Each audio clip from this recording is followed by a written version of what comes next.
Jamaica, known for its sandy beaches and reggae music, the island country nestled in the Caribbean Sea is home to almost 3 million people. Kingston, the capital, is the most populated city on the island and is the 7th largest natural harbor in the world. The fact that Kingston is such a large harbor allows Jamaica to make most of its money by exporting goods to other countries. The government is a parliamentary democracy, but the form of government is that of a constitutional monarchy and a member of the Commonwealth of Nations. Culturally, Jamaica has some interesting traits measured by Hofstede. There is low power distance with a score of 45. This means that being independent, being equal to one another is valued. The island is low on individualism with a score of 39. This means that Jamaica is collectivist. There is a high emphasis on groups and families. Jamaica is high on the masculinity scale with a score of 68. This means that these people value more masculine traits like competition, performance, and aggressiveness. And lastly, Jamaica has low uncertainty avoidance with a score of 13. The people are more relaxed and that there should be no more rules than necessary. Deviance from the norm is more acceptable. There are ways that the Hofstede scores affect media usage in Jamaica. For example, social media might emphasize group activity and group chats due to the country being collectivist.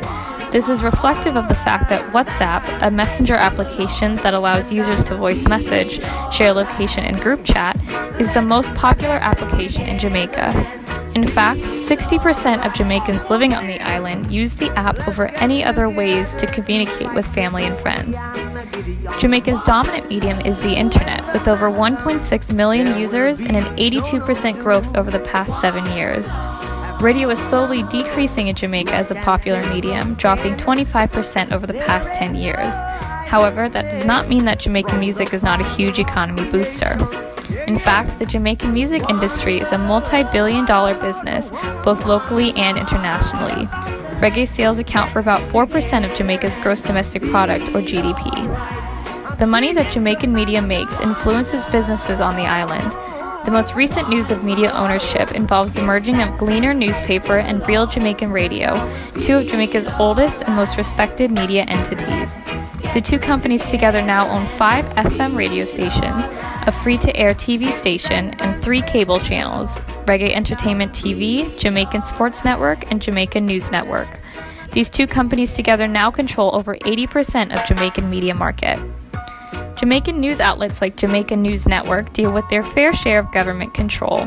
Jamaica is considered a free press country, but there are a few rules put in place by the island's people in charge. The Corruption Prevention Act protects the government from being reported on for certain government investigations. The Jamaican Broadcasting Commission also regulates and monitors content. But despite those things, Jamaica puts importance on free speech. What is considered to be the equivalent of the United States Freedom of Information Act, Jamaica's Access to Information Bill allows any person the right to request access to federal records or information. Overall, Jamaican culture is very deeply rooted in its media. Technology is important to them, and the people of Jamaica, as well as others around the world, are affected by what Jamaica has to offer.